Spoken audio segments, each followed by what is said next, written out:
Welcome to Tabletop Tommies. I'm Jonny, and today I'm joined by Team England for World Open War, which just happened at the weekend, the biggest international team tournament if you ignore WTC Bold Action. As I said, I'm joined by two well-known players in the English Bolt Action competitive scene. We've got Michael Carrick, who's currently fourth on the Babs. Hi, how you doing? Yeah, I usually playing Hungarians the last 12 months, and that's what I took to WoW this weekend. And also joined by Ben Andrews, or Bandrews, as he's sometimes known, who is actually third place on the Babs rankings at the minute. Hi everyone, most people know I play Japanese and almost exclusively Japanese. I flirted a little bit with two Pershings, but that's over now. This is starting to feel a bit like Alcoholics Anonymous. Yeah. Hi, I'm Ben. I'm a recovering Japanese player. Well, you are actually, because the Japanese were on the shelf since V3, basically, weren't they? And then for some reason, you got them back out for this one. No, we love the Japanese, but excited to see what's in the book. Yeah, absolutely. Hopefully, something like we saw at WoW, because we actually saw Japanese on the table at WoW. Which, I guess, should we jump straight in and start talking about World Open War and what it is, what it's about, etc., etc. So we've got. Carrick, do you want to talk about the groups? Because actually, before we do, one thing we should mention is Michael Carrick, captain extraordinaire for Team England this year. Absolutely. First time captaining. Definitely a trial by fire, I think. But yeah, it went well. Good result for the team, I think. These two helped me out a lot to make my captaining experience as easy as it possibly could be for the first time. So, Skip, what is World Open War? How do the groups work? Because we've got international teams. What's going on? Yeah, so World Open War is a tournament run by Russell Wright. Shout out, great tournament. Love going to it. The groups are done based on a seeding situation. Last year, I think England came fourth in their group, which means they were given seed 2 for this year. So that meant in day one, we started a second place effectively in our group.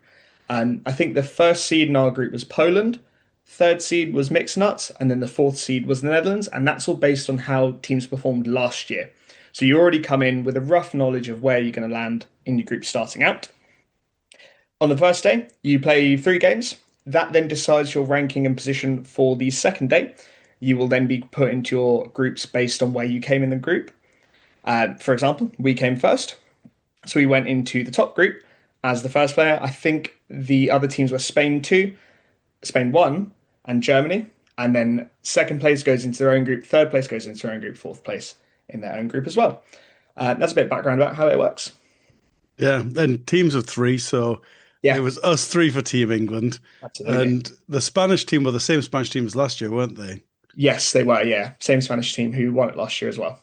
Yeah. Ben, did you want to jump in there? You got a face of a man that wants to jump in. No, I was just amazed that you thought we knew who Spain 1 were last year, because we were South Coast Pirates, Carrick and I, so we were not operating at that level. But yeah, not far off though. No. That's true, actually. South Coast Pirates put in a good show for a first effort, but that's ancient history. Let's talk about this year. Yes, indeed. So it is also a little bit unique in sort of the armies you can pick as well, because Russell likes to put together his tournament adjustment packs, doesn't he? And so you can do rules as written armies, or you can do basically Russ action, shall we call it, where you choose an army using Russell's rules for bolt action. I think, Ben, you'd probably be a good person to talk about this, because we're talking about the Japanese got a big perk, didn't they? Yeah, the Japanese were godlike, and we saw this coming through from a lot of teams. Just so many demoralized faces facing bamboo after bamboo after bamboo. So yeah, bamboo spear fighters were back. The main change to the Japanese specifically was that you can banzai without having to pass an order test. So you can just you can't stop the tide. There were also some great extra rules there in terms of re-rolling pens if you had AT grenades. Japanese could take a double airstrike, double tap on the airstrike, and there's probably another rule I've forgotten. Oh yeah, you could make everyone fanatic to the last man. So love that.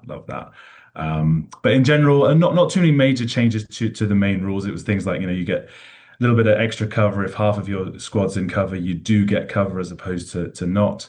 If you assault a unit that is down and in the open, you to strike first. If they're down and behind cover, then it's simultaneous. So trying to encourage a little bit more close combat fighting, which again, good for the Japanese, good for bamboo spear fighters. And then I think, yeah, each nation had its own tournament adjustment pack, the TAP that you've probably heard about, and lots of really interesting rules coming into play there. I particularly liked Poland could have an infiltrating TKS, and the ambush rule meant that you could put a vehicle on ambush, and then after you move one of your units that vehicle can see, you can then essentially move the vehicle after they've moved, so you can get right up close and have a pop as long as you can still see the vehicle. Really cool little rule, that one. So well done, Russ, for being really creative. Jonny, was there anything else that you wanted to go over in terms of rules or big changes? It's funny, I saw that I played a TKS with Infiltrate, and he never used his little ambush rule, which I was quite excited to see because I thought it felt overpowered when I read it as a rule. yeah. Did any of you actually face someone doing that to you? So, you know what? I didn't in the tournament. I played Christoph, he could have done that, but he never did it once in the entire game, and I couldn't figure out why. But I played Alex Bundock in practice with his big Polish list, and Alex was loving it. So yeah, I played it in practice, but not in the actual event. Do you think Christoph just forgot then? I wonder, actually. Yeah. Yeah, because these quirky rules, it's so easy to forget them, isn't it? Yeah. You have to be so aware of so much, not just with your army, but with other armies. So that can add a bit to the mental load. But I think it nets out to being a much more positive result for everyone. Everyone has more interesting armies. As I said, I've taken Hungarians, which had quite a strong rule, in fairness, I think, with the Nimrods and the heavy autocannon. You had the ability to re-roll a penetrate roll on that. For anything with +3 or less, so it was your Nimrods, your anti-tank rifles, they just became so much more efficient, as well as some other small pieces regarding inexperienced units. But yeah, it provides a lot of mental load to keep up with. Nets out though to, I think, a great result for players all around. Oh yeah, absolutely. Shall we jump into what we actually took then? I know, Ben, you took Japanese. Carrick, you took the Hungarians. I did. I took some Soviets, and then we took the US as our fourth list, because in this tournament you got to take 4 lists and only play 3. Ben, do you want to start with what was in your Japanese list, just roughly? Obviously, if you're on YouTube, you're sat watching it go past the screen right now as he speaks. Yeah, I just love the royal we there, Jonny. It's like we took Soviets, but Jonny actually got to take 2 lists because Jonny's main list. We didn't end up using it, but more on that later. Yeah. Mr. I'll have all the lists. So yeah, I actually don't have my list in front of me. Sorry, I'm in a hotel room in Saudi Arabia, which is why I also don't have my England shirt, because we decided that we'd wear them after I'd flown, literally the day after. Wow. So yeah, basically my list was veteran spam. So lots of warm veteran bodies with as many SMGs as possible. One of the other things Russ allowed the Japanese to do was to take 5-man officer squads, and they get the SMGs for free. So I had 3 tasty 5-man officer teams with SMGs, and they're of course amazing at keeping the morale up. They offer that +2 morale to all the guys around them. So if you want to do something other than just run at your opponent, which, as I said, Banzai was essentially automatic for the Japanese, that also gave you more tactical options. So I kind of had 5 squads of paratroopers, all with 3 SMGs supporting those officers, 1 Hoki. And what I like to do was put the one of the bigger paratrooper squads, a 7-man, with one of the 5-man officer teams in the Hoki, and that was kind of my little Death Star. So that would rock on usually turn 5 and just like take an objective or start swinging the fight in my favor. That generally worked out quite well. 2 Type 92 tankettes. I do not leave home without them when I'm playing Japanese, and a couple of the bomb stick guys just to kind of help infiltrate. Make sure if anyone's doing infiltrating shenanigans against me, I've got something to put on the table. So yeah, who would do infiltration shenanigans? So yeah, that's the list. A number of people said it was a list they did not look forward to facing, especially on things like objective missions where you can just feed big tanky units that are going to fight to the last man. and are difficult to shift. But I will say a lot of the objectives were in the open, so it wasn't always I could just put a veteran squad in ruins and have them go down. But yeah, that was the list. Yeah, it did pretty well on the objectives, didn't it? It did, yeah. I only lost one game across the tournament, which actually was an objectives list mission, but that was to the bamboo spear horde. You're expertly played by Manuel. Yeah. So we can touch more on that later, maybe. Yeah. And what about you, Carrick? What did you bring? Yep. So I took full advantage of the tap, and took 5 Nimrods. Was the core of my list. 85 points each. It's really, really good value. They are open topped. They are 7+, but I think that's what gives the Hungarians a lot of their bite, especially when you can reroll on pen. So they were really solid for me across the weekend, particularly against 7+, obviously, and helping just to keep the averages up against 8+s as well. Very useful to have in the back pocket. I then had a milieu of other veteran units. 2 veteran LMG squads, which has been quite a staple in my singles Hungarian lists. Found they were pretty good. Then I had also paratroopers, which was a unit from I think Fortress Budapest, the parachute assault section, just to add some basically extra SMGs, because that's what the Hungarians as a whole lack. They just do not get the same amount of SMGs as everyone else. That was also supported by a couple of anti-tank rifles, again to make use of the tap ruling. Light mortar, and I think, the 10-man arrow cross militia squad, which, so if I had the option, I would bin those off and put in 3 Panzerfaust instead, because they did absolutely nothing for me all weekend. But such is life, yeah. So Ben was looking to play objective games. With the Hungarians, what were you building it? Which missions were you hoping to get with it? I was looking for sort of movement kill point missions. Looking back on it, my list did not have enough bite, really, to go up against the quality of opponents that I was playing. So yeah, had I get a second round of it, I would definitely make some changes to it. Potentially sack off some of the extra units. I don't need as many veteran bodies as I had, which would also support with the breakthrough and kill point side of it. So. You did get unlucky though with the tap changing, and you had Recce on your Nimrods until what was it, the day before submission was due, and then it was clarified that wasn't allowed. Yeah. So I think that made it tough for you with your list, just suddenly having to lose a critical special rule. It is, but it was too late to change it, so we just carried on trucking. Yeah, keep calm, carry on. Keep calm, carry on. Yeah, that was a lot of grenades. That was such a huge nerf, for want of a better word, to the Hungarian list that we'd built and practiced with. That suddenly the day before it lost all its Recce, because that was such a powerful ability. Absolutely. For the Probably open top, too powerful, in fairness, but yeah. I think against shooty armies, it's not overpowered. But when we were practicing, and I was trying to close quarters you Nimrods, it was so frustrating that you would just Recce to 13 inches away. Yep. And so I don't know. I think if we had have known, I imagine you would have went a slightly different way, would you? Yeah, I think I possibly would have changed armies as well. Looking at the Soviet tap for myself, potentially not Scout Force, but I think there's some meat on there that we could have used. Definitely also considering a German list, because just the pure strength of the Germans that you have, the variety of options, and the adjustments that the tap made her a really strong force that could basically play up against anything. Yeah, I had my eyes on a German force because I fancied either Stummel force or the Mighty Bush force. Mighty Bush. With the Panzerbush. But then the tap talked me to Americans, didn't it? Because the HMG's getting full pen at long range against vehicles. I painted 3 scout cars up, especially for the weekend. Rangers, veteran engineers, Marines, so the tough fighter. That was another tap adjustment.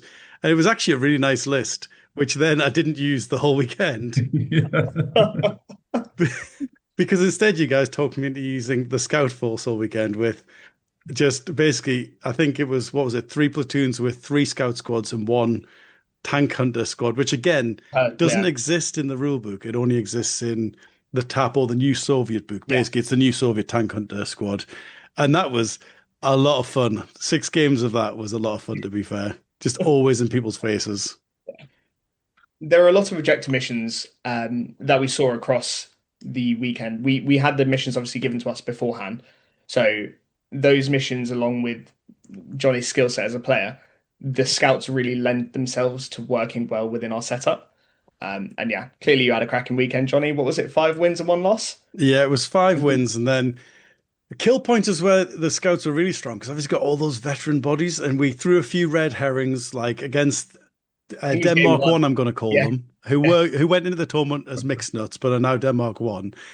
Michael, the captain for mixed nuts, was expecting us to use the scouts for some sort of deployment shenanigans, and so he chose his forces to counter that, and then end up having to play against the scouts, which he really didn't want to have to do because we basically did the double bluff effectively. Speaking of missions, actually, there was a wealth of random missions, wasn't there? There was all sorts of stuff. There was Yeah. like hold the bridge, don't hold the bridge, get into your opponent's zone, don't get into your opponent's zone. I think there's too many for us to go through. So I guess what's our favorite is probably the best one to do.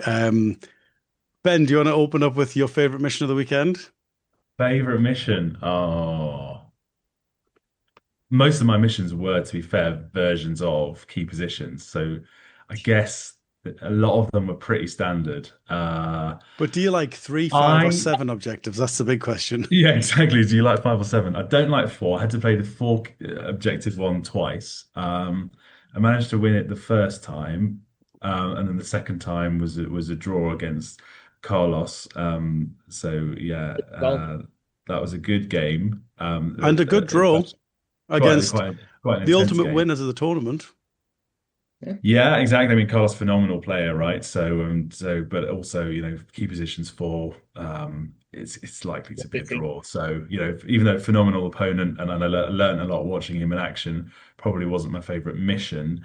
I did enjoy.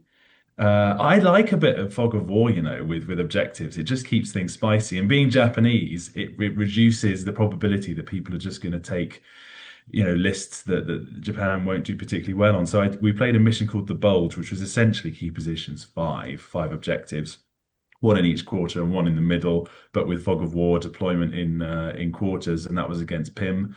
And Pim's a laugh, right? So that was just a really fun game. I think it became pretty clear fairly early on which way it was going to go. So we kind of just had a bit of a laugh and threw some dice at each other. So yeah, that was really fun, and lots of other really good opponents. But in terms of the mission, that was probably one of my favorite ones. Yeah. What about you, Carrick? I think I had 6 grenades, to be fair. Yeah. There were some really challenging battles. Um, I think I'd have to say my game also against Netherlands, actually, thin red line. I think I've got a photo of the table somewhere, but really interesting table. Basically totally covered in dense terrain, soft cover, and a massive mountain in the middle. That was like uphill battle against Alan. He had a very similar list to Bandrews. He went more sort of focused into single unit. I think he had 3 12-man paratrooper squads, Yeah. which extremely difficult to shift, especially when they're down in soft cover or down in hard cover. A real uphill battle. But that was effectively where I had to get into. It's breakthrough on table halves, but diagonally across the board. So it's really caused me to think differently about how I play versus every single other mission I think I've ever played in all of Volt Action. Had to be aggressive straight from the off, try and just convoy my Nimrods into the back line. And I ended up winning that one only due to a simple mistake from Alan. Had he had his paratrooper squad maybe 2 centimeters further towards me, it would have been a draw. So, very close game. Thank you, Alan. Yeah, I Yeah. had you written for a loss on that one because I Yeah. looked at that table and I was like, We this all is did. horrendous. It was horrendous. Like, you don't take Nimrods on that board against Japanese and then win. Like, Yeah. credit, mate. Yeah. Credit. The advantage I had there was he had 7+ soft skin transport, 7+ transports. So the tap helping me out, I was able to dump out his paratrooper squads very early on, and keep them in his side of the table Yeah. because they need that extra mobility to get across the board. And to be fair to Alan, just giving love to fellow Japanese enthusiasts, he did he had the opposite challenge with the tap in that because of the way that the ruling was, it meant his officers couldn't support and boost his three big scary units. So he was a little bit hampered by a misunderstanding of the rules in the pack. So yeah, but hey, still it's not a board you want to face that list on at all. So yeah, I couldn't believe it. You did so well. Yeah, absolutely. The funny thing is, lads, my favorite mission was the same round.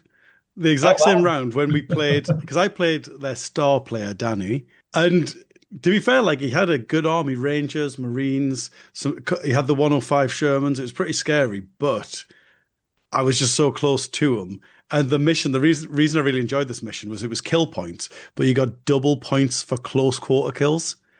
And so it really encouraged you as a player to play incredibly aggressive. So he charged his Rangers into this church in the middle of the table.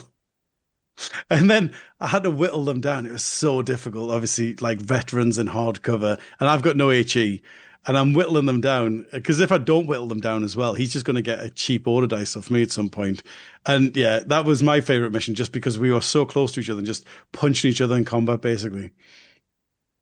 So some good missions, I think, overall. Absolutely. Yeah, the variety really keeps it interesting. And it means that as captains, you have a lot to think about and a lot to plan ahead for. Which I really enjoyed. So, yeah, there was some good preparation from Carrick, wasn't there, Ben? There was indeed. Carrick in his Excel sheet for the win. I mean, there was a lot of time. I wasn't all you though. Actually, you can't all take credit. Frey, if she's there, yeah, the missus, she was. She's probably the needs MVP for the assist on that. His private secretary. Yeah, I was going to show the top secret folder, but it's not going to come up with the. It's so secret that it's so secret it doesn't appear on camera. It just blurs. It's got like a blur on it when you try to put it on camera. Hopefully, I'll find a picture from the weekend where you're holding your binder of dreams. There is the photo. I'll send it over to you. Fantastic. Now, one thing we haven't talked about yet, actually, because we talked about that wacky table. There are some wacky line of sight rules. Like historically, I found it really difficult. This year, I didn't find it that difficult. Basically, it's just the tables are what they are. It's true line of sight. If the model's obscured, they get cover. But it does make it a little bit interesting, doesn't it? The 3D element.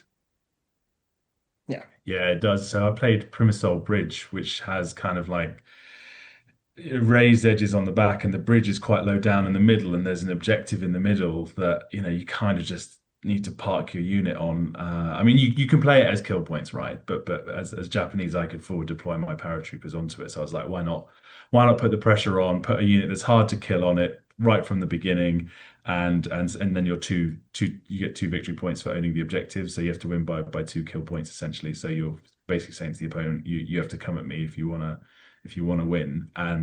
But that meant that they were down in this kind of like little valley almost, and you've got he's got his Nebelwerfer, of course, right up on the corner, and so he spent a lot of time doing this, that, and I had to do the old Gary Morgan at one point and get the string out, and is it clipping here, is it clipping there? But it's actually really good for that because the laser isn't enough for true line of sight. So you want the string for some of those tables. Oh dear, Gary Morgan's going to be very happy he's got a convert. He's going to be insufferable now, isn't he? His string empire is going to, the profits are going to be through the roof with all these ball action players going out to buy lengths of string for line of sight.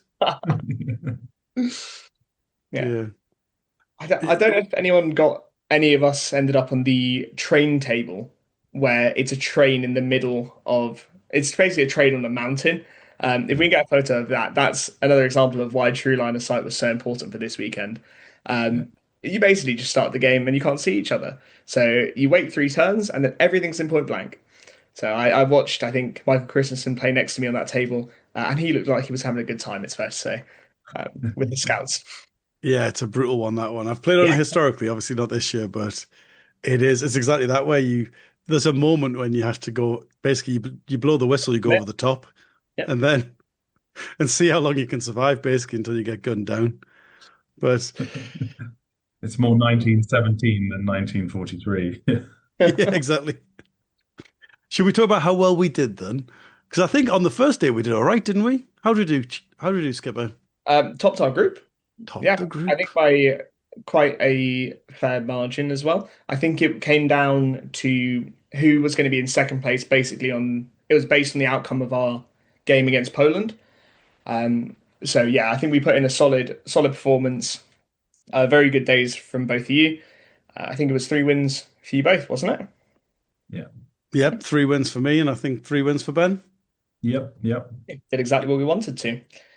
Yeah, absolutely. And what about you, Michael? How many wins for you on day one? I don't know. I think it Brutal. was a big. I won, actually. That was the one win that I had across the weekend against Alan. So 1 win, 2 losses. It's not a great start, but I've got my teammates to hold me up. Well, So, this was your job, wasn't it, to carry the exactly. team through? Like, we knew we couldn't win every single game. And so it was about choosing the pairings where we thought we could win. And the thing that's interesting compared to WTC is you've got a different table and a different mission for each player. And so actually I'd say the role of skipper is probably even more important in terms of choosing where you put your players. Yeah. We did a lot of the work up front before the tournament anyway. So that made our lives a lot easier on the day to get through and just pick the best matchups that are optimal. Yeah. Give us the best chance of winning. And credit to you, mate. You kind of kept putting yourself, as you said, on tables that were not optimal for your list, and just soldiered on and said, "C'est la vie." That's it. You guys got 6 wins. That's all that mattered. I did get a couple of secondaries though when it counted. So yeah, exactly. That's why I was a little bit tongue in cheek there when I was asking your result, because obviously that was our strat, wasn't it? That would send the Japanese and the Soviets in to win, and then the Hungarians are going for secondaries or a stiff draw if they could. Yeah. Well, worked out in the end. Yeah. What about day 2 though? Did we pull it off day 2? Oh yeah. So day 2 we had a first of all the evening on day 1, very enjoyable, and then we had some late night strategizing. I think it's fair to say. I think that really put the pep in our step for Sunday morning 9 o'clock start. Yeah, spirits were high. Oh yeah, truly. Yeah, we knew it was always going to be a tough day considering who we drew in our day 1 results. So the day 2 group was Germany, Spain 1 and Spain 2. So 50-50 shot that Spain were going to win day 2. And rightfully so. I mean, both of them absolutely smashed their groups. We drew Germany round 4, which is tough matchup. I played Thomas. Ben, I believe you played Martin Stork. Yep. And Jonny, who did you play? No, I think you got back to front. I played Martin. They're both two Martins. Oh, there's 2 Martins, and they're both Martinesses as well. Martin Seibel, something like that. That's what I double checked. I was just like, is that right? Was it 2 Martins and a Thomas? Was it? Yeah. Yeah, by the sounds of it. What a team! Yeah. The matchup there was tough anyway. Jonny, I think your game was very close. I was not. I had an uphill battle. Yours was yours was one of the ones that I looked at and I thought, I'm glad I'm not playing this one, because you had to get onto the table across a river. Yeah, across rough ground immediately, and my job was to go get him basically out of his sector or out of his deployment zone. Never had a chance, unfortunately, on that one. Yeah, and obviously, I was going to say, obviously Thomas is an amazing player as well, but that is one you do not want to lose the roll off on, and you lost it. So it was almost like it happens. Yeah. It's an uphill struggle from the get-go. It's the only time this weekend I played key positions, and it was the only game I lost. Yeah. and so I think I found myself a niche which was kill points, to be honest. Yeah.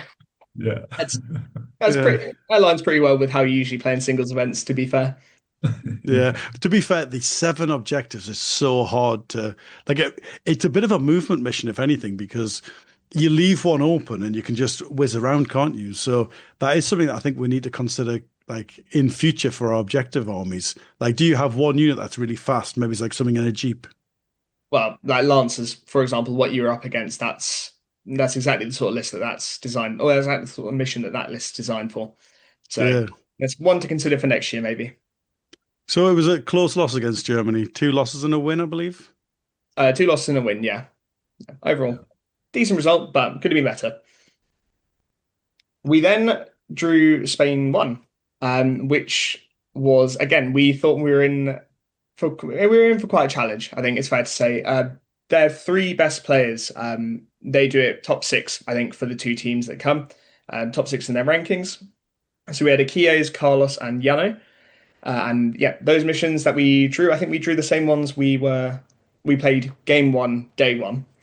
So yeah, we kind of had a bit of experience on these tables, knew roughly what we were going to do. Um, early on in my game, I tried to nick a couple of kill dice.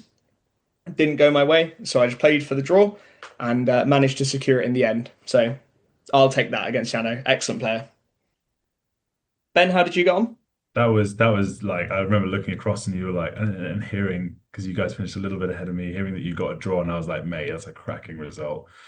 So well done. Yeah, this was my game against Carlos. Yeah, great player. First time I played him, and it was key positions for. He got the right side and had some really clever tactics around like outflanking his heavy autocannons on one side, and then bringing on his little truck of death with the engineers and body armor and naval guys with tough fighters. So there was just a tirade of ugly stuff running at me, but I wasn't too worried. And if anything, I was playing for the draw, so I had enough Japanese bodies to kind of just try and hold on to some objectives. Yeah, it was a good game. It made me. I had to think quite hard, a lot harder than I thought I would have to. Not because the player isn't really good, but because with two objectives to hold on to with all those Japanese veterans, it shouldn't be that hard. Yeah, he got the middle one, but then I had my truck of death off the board that failed its order test on turn 5, even with the officer team in. So it was a little squeaky bum on turn 6, where it's like, if this doesn't come in, I'm going to lose this. But it did, and it took his back objective back for me. So yeah, that was a nice draw there. Good game. I was really tired, and I actually felt for Carlos a little bit. There was one point where his naval squad had 3 pins on it, and it was regular, and he rolled a 7 or something, and I was like, oh, for the morale test, and I was like, oh, so they're dead, and he's like, no, it's stubborn. I was like, yeah, but you rolled 7. He was like, they're stubborn, and I was like, yeah, but 7 plus 3 is 10, and he's like, they're stubborn, and I was like, oh god, like he's playing in English and I'm not even. So poor guy, like I was really tired, but yeah, he was very generous about it all. An undeserved draw, is that what you're saying? An undeserved draw, exactly. Yeah. And then this has got to be Team England's magnum opus, surely, Mr. Curran. Well, this was the moment where I finished, because I finished last of you three, and I did manage to, spoilers, I did get a win against Achilles, but I assumed that one of us would have lost because of the caliber of the team. I thought we're going for like a win, a draw, and a loss probably, because you just expect it, don't you? And then, so when you two had drawn, honestly, I was absolutely delighted, gents, to hear that you two had got a draw. Because Achilles is very good. Like, he's a very good player. I think I played him last year and he beat me on the train of death at the top of the hill. And it was kill points. And I'm not sure why he did it, but I was using my infiltrators pushing right forward. He deployed like his artillery and stuff, where I was then just going to be 12 inches from them. And obviously within 2 turns, they were overrun. And I think the reason he did it is because he had a lot of vehicles and he wanted to put them in reserve to avoid the prep. Mm-hmm. And I thought that actually he played it back to front a little bit. I think if we played it again, I imagine he would do the exact opposite, where he reserves his guns. Like, he had Nebelwerfer, and nothing in my army was more than 20 inches from the Nebelwerfer at the start of the game. And so putting it on the table felt a bit like a waste of time, other than he was using the crew to recrew other guns, I guess, was the point of it. But yeah, it was one of those ones, I think, with more time, his tanks might have like started to kill scouts and stuff, but it was just, he had so many cheap dice for me to steal early on that I managed to get a win out of him. So, as you say, I think our moment of glory was against Spain. Has to be. And then I just remember that moment when it had kind of become clear that you'd won, and it was almost just, we were just a bit dumbfounded, like, wait, that means we win the round. Yeah. It's like, what? Like, not being unfair to us, but let's be honest, like Spain what are a phenomenal team, and we never expect to really win that on a regular basis / ever. Oh. So yeah, that was a phenomenal result. And I think I just remember looking at you, Carrick, and being like, that means we won. Yeah. They were the favourites going in, and as you said, they've won previously. I think it went Spain, Denmark, Spain. Spoilers, Spain win this year. Yeah. And so they were the favourites going in. So yeah, so that was quite an upset, I think. I think there was like hushed whispers in back corridors after that result. Yeah, definitely. It gave him a thing to think about for next year. Cool. Absolutely. And then our final game, what was that, Captain? Yeah, this was basically the winner takes it all. I think we were basically playing for second place at the beginning of this round. Spoiler alert, we No, did. no, we could have won it. Yeah, we were still in a Oh, position to get it there. yes. At Yeah. that stage, it was anyone's game. Like literally, any of the four teams could pull through. Yeah. Yeah, it was so tight. I think, wasn't it something like 3 teams on 9 points and 1 team on 8, or Yeah, there was us over three. flip reverse that? Yeah. That's Yeah, right. it was us 3 on 9, and then I think Germany were on 8. So yeah, fair enough. Yeah, it could have been I wide do open. know that the Spanish had a ton of secondaries, so they had like a metric. I think they brought their own secondaries from home actually, Yeah. based on how many they had. So I know that we did need to have more points than them. So it would have meant that Spain needed a hard round while we had a good round. But yeah, it was all to play for. All to play for. And yeah, we came up against Spain too. Great team, great guys. The matchups were a little bit different. I think Cross of Iron was the one I played, and that wasn't in the initial release of all the missions, so we hadn't quite prepped for that. Ben, I think you played City Fight, and Jonny, do you remember what you played? It was the one, what was it? Something Barrage, Operation Barrage or something, where you opening barrage, where you basically you get a bit like that close quarters one I was talking about earlier, but this one you got double points for indirect killing a unit. And so we put the scouts on there because the odds of you getting it more than one turn of indirect were very low. We should have just nicknamed your army the chloroform. You know, it's just like smothered straight away before you get to breathe. That's it. Not sure Yeah. that's the expectation you want to have, but yeah, we'll move on. Yeah.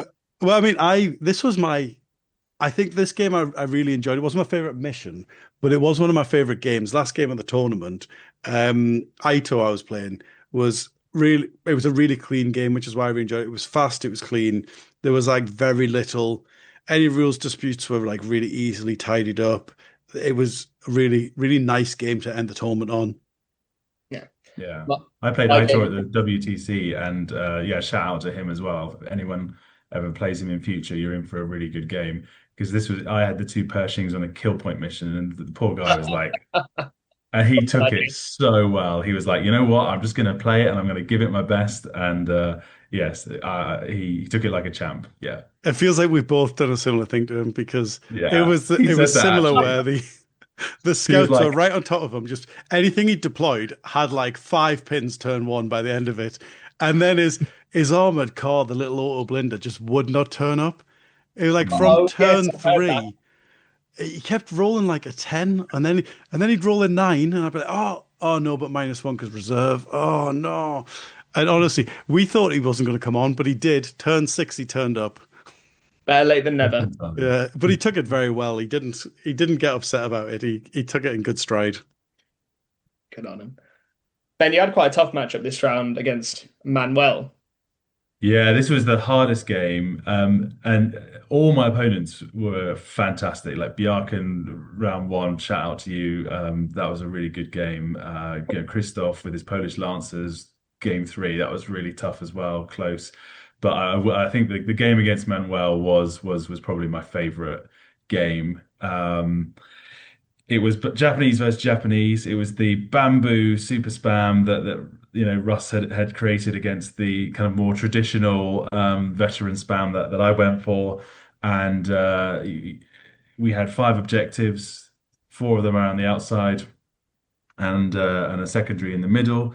And it's kind of kill points with points for the objectives, but you deploy in quarters, and you can outflank. So it's almost fog of war, and so we just had this big. We both kind of referred to it as a game of chess, of just kind of like moving pieces around, knowing that we could both bring on Death Star units from the side late game to take objectives. He had big bamboo, 101 bamboo spear fighters in big units that you're just not going to chew through easily and get the kill point off. And he did a really good job of protecting his small units. His little light mortars were just out of range and wonderfully accurate, unfortunately for me, in the first couple of turns, which meant I had to keep moving my pawns around. But yeah, I made some poor choices in where I hid some of my smaller units. One of them was bait, but one of them didn't need to be. Well, a couple of them actually, two of them didn't really need to be where they were. So in hindsight, he did exactly the right thing and punished me for making those errors. But also at the end of the day, I was kind of hoping that he would run in and I'd get a chance to kill him, and instead he kind of waited as I was doing. He was able to essentially block off with the number of bodies that he had, essentially block off the for me to jump on his home objective late game. And in the end, he had killed enough that he didn't need to even jump on my home objective. He'd managed to kind of take out those little units that I deployed poorly. So yeah, great game. I still lie awake at night thinking, how would I have played that differently with the objectives in the open and he can run at me and I can't stop him. So yeah, it's a good one to noodle that. But it was a loss. Yeah, my only loss of the tournament, and but couldn't have happened against a better, nicer opponent. So wonderful game and probably my favorite despite losing. Yeah, he is brilliant. I mean, one of the most experienced players there, to be fair, and with the Japanese as well. He always builds quirky lists that are just so hard to counter, doesn't he? Yeah.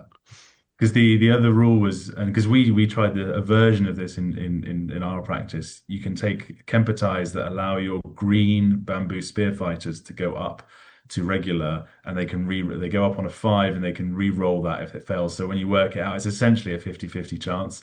So I was a little bit like, I don't want to take pot shots from afar and kill like a guy, and that gives them a 50% chance of going up to being regular, because the pin isn't going to stop them. And so yeah, it was a great list for this mission, wide open objectives, and he could just get bodies everywhere. It was horrible. It was horrible. It was a great list.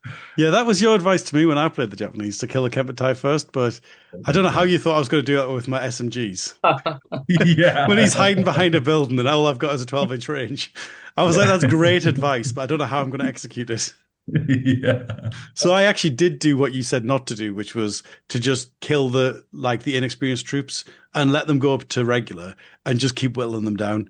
And that did work. So maybe you could add that to your little late night tactics session when you can't sleep.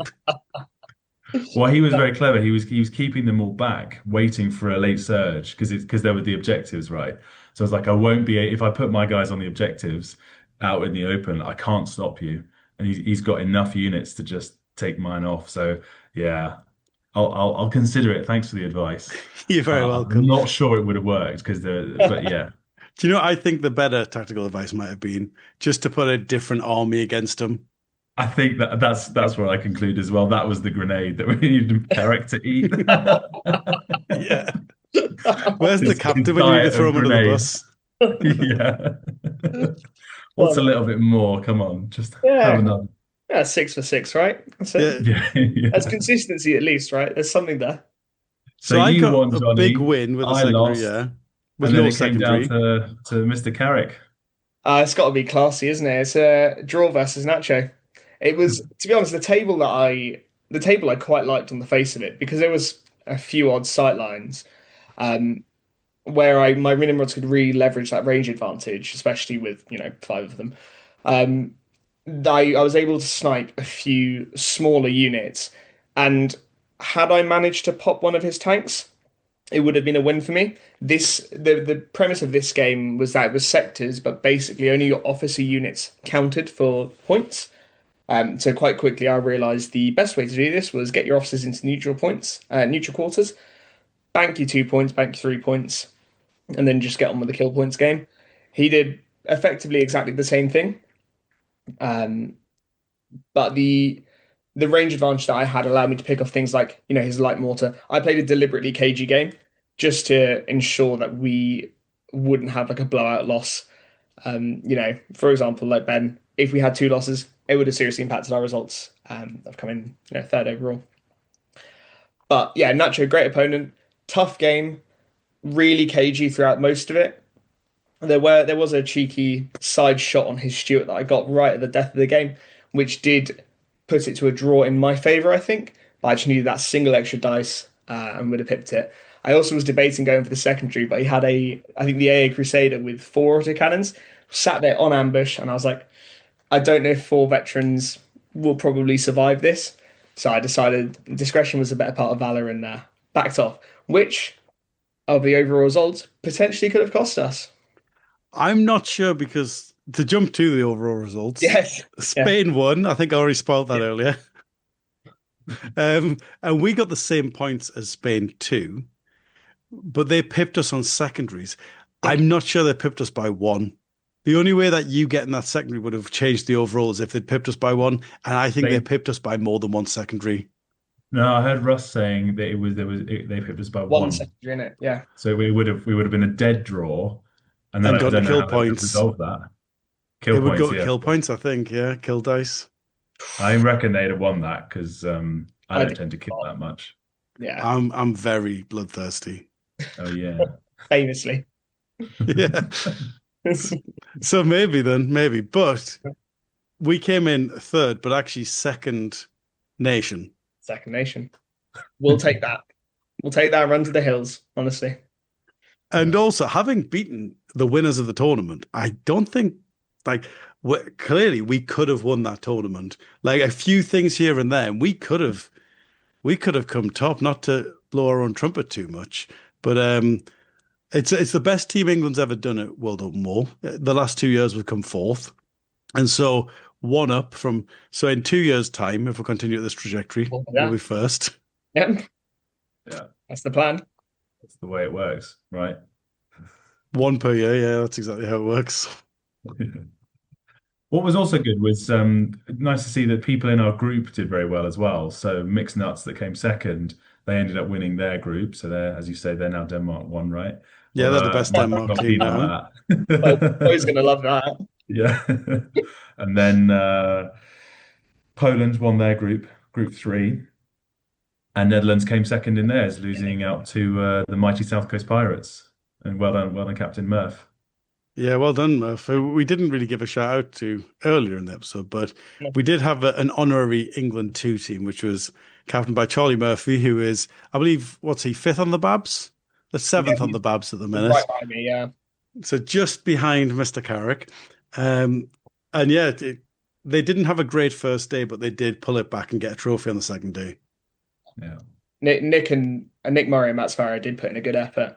And Murph had some good results as well. So yeah, shout out to South Coast Pirates. Well deserved to win Group 4. Is it worth, Johnny, just clarifying if someone does want to get in the running for WoW next year or future years, how they do that, how the teams are selected? Absolutely, yeah. So WoW, historically we did a qualifier, but then more recently what we've been doing is looking at the consistency of player. And so the reason you two were invited for it, and also me, because I also put myself in the qualification process by the Bot Action British Series rankings, or BABs, which we keep referring to throughout, where basically across the tournament you score points based on how well you do in each 2-day tournament, and then the top players get invited starting at the top. And so, as we've referenced through the discussion here, like, the top players were, unfortunately, Rich couldn't come, who is first at the minute. So shout out to Rich for being first on the table. Sadly, he couldn't make it. And then we were the next 3 down, basically. And so we formed England A. And so if you are really keen to go to World Open War and you're English, get yourself to lots of 2-day tournaments. You'll get yourself on the Babs, and then you'll automatically just be invited along to come. If you're not English, well, first of all, I'm sorry to hear that. But secondly, if you're not English and you want to play in WoW, you can get in touch with Russell. He'll get you in touch with either your rep. He'll tell you how your team's selected, or if your team's not represented yet. So we didn't say any French, and so if you're French and you're sat listening to this and you want to play some international ball action, get in touch, and Russ will probably give you the opportunity to form a team yourself. And so, because there are still some spots for some international teams, aren't there? Yeah, I think the prominence goes to new international teams first, and then we do have the odd filler team going down. So yeah, absolutely agree with Johnny. If your nation's not represented at WoW, then go forward to Russ, and he'll make it happen. Yeah, there's quite a few countries who I think we're just not quite seeing yet. So hopefully, if we keep shouting about it on all our different channels, we'll start to see them because obviously, the more international teams there are, the better from my perspective. Absolutely. Because the second teams are great. It's really nice to see like mixed nuts do really well, as Denmark too, as it were. But actually, it would be nice to have even more variety, wouldn't it? Yeah, definitely. It just splits up a lot of the players who are in some of the secondary teams are regular UK tournament players anyway, so they can fill up the numbers. So yeah, be the more variety, the better. Yeah. So if you know any Swiss players, give them a shout. Austrian, Yeah, Italian. Swedes, Yeah. Norway. Oh, should we go through all Surely the we can countries, get an lads? Italian team going. Oh, we've got to get the Italians in, surely. Come on, Enrico, what are you doing? I'd like to see more further afield. Obviously, historically, we've had Team USA. I think this year it was a bridge too far, and so we didn't have a Team USA. But I'm hoping we see a comeback of Team USA because they always add quite a lot of variety. Because the further away you are geographically, I think the more differently you play the game as well. For Yeah, sure, yeah. we're kind of in our little echo chamber here. There again. Yeah, I think we had an Australian team there, which was a couple of guys from France, so that's like further enough. Yeah, bring back the US. Cracking. So I'm curious if there's anything either of you would do differently. Obviously, we got really good results, but you can always improve. So just kind of curious for you individually or maybe as a team, anything that strikes you that you think we could do differently. Yeah, so I think one thing that I would have done differently, and I think this was mainly due to just timings and how the Babs sort of finished up. But if the earlier we could start practicing, the better. I know that quite a few teams had a long period of practice. I think it was Denmark that were practicing for like 5 months with the pack. So that would be just being able to tune lists. I think you mentioned something about this, Johnny, having like the perfect objective list, the perfect kill point list, and just having a bit of extra time to figure that out and work out where we stand. No. Yeah, absolutely. I think the more practice was one of my reflections, definitely, because we didn't use that fourth list, and part of the reason for that was because it was my initial first list until we swapped it out, which meant you guys weren't comfy with it. But actually, if we'd had longer to practice, we could have sort of round robin the list beforehand and done the three perfect lists every time rather than the best player basically for that mission. And so I do think in the future, so historically, Scottish Nationals was the cutoff point for team selection because it's sort of the last big one before. And so actually, I think next year, GT will be the cutoff where we'll select Team WoW, Team England for WoW, and then that'll give us a couple extra months of practice in because I think that will make all the difference. What do you reckon, Ben? What would you do differently? I probably wouldn't have had 7 pints the night before we did our strategizing for day two. Yeah, it went all right, didn't it? Didn't go I that mean, it bad. did, but I stopped making sense to Carlos or vice versa. That was game two. So by the end, my brain had given up. I mean, so yeah, I'd limit it to 5 next time, and maybe we would have pipped it.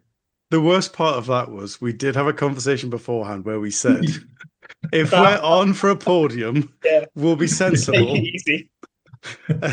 And if we're not, if we're just playing for fun on the Sunday and there's no chance of a podium, we'll go out and have a great night. And then Yeah, what we did was we mixed both of those ideas Yeah, together. We were on for a yeah, podium, but we still went out and had a great night. yeah. And worked to out be fair, lovely. that is like for people interested in like team events and team tournaments. For me, that is the best part of it. Like, yeah, winning and playing the game is good, and is why we kind of do it. But the bonds you build with people and having a laugh and going for a drink and we were out with Yeah. Wales team. Jan was there. Some of the Lions were there. That's what I say. Good old Phil. That's how it sounds a bit. Mr. Brewer was there. Yeah. Yeah, it was great laugh and really good company. So yeah, really encourage people who are interested in getting into team events to do more of that. And we're really keen to see more players come into the England squad in future. Make Yeah, yourself. Yeah. absolutely. Even for individual tournaments, make sure you get yourself out on the Saturday night. Like it makes such a difference once you start to know the players. It makes the tournaments just so much nicer to go to when you're seeing the same familiar faces and it's the regular crowd. So that is top advice. Certainly get yourself out. And for anyone, don't worry, Phil is still with us. Don't take from what Ben said that Phil has moved on. You will see Phil in a couple of weeks at the English Open. Obviously, you'll see me and Phil. This has been a little bit of a sort of a special drop because we were so keen to shout Russell out because it really is such a good tournament, I would say. Gaz too. Yeah, definitely. Yeah. The TO team, the guys who actually run the club and make everything work on the day, yeah, it wouldn't be possible without those guys. And it's super smooth, super clear, and really enjoyed it. We'll always go back again if we get an invite. Oh yeah, absolutely. Shout out to Russ, Gaz as TOs. Shout out to Chris who made so many cups of coffee. It was insane. It was such good service that, like, for those of you who've not been there, what happens is you can order coffee for the day, and then he'll just bring it to you while you're playing the game. During the game, yeah. So, like, top of turn 2, you've run out of coffee. Don't worry, there's a fresh one just right as you turn around. It's amazing. Colin Betts needs a shout out as well as the able assistant to Russ and Gary. Yeah. I tell you what, one extra special mention as well, that Colin did the hard yards, bringing Charlie Murphy's army back together. Because one thing that did happen was the very first day, before the first game, Charlie dropped his entire tray on the floor. Both armies.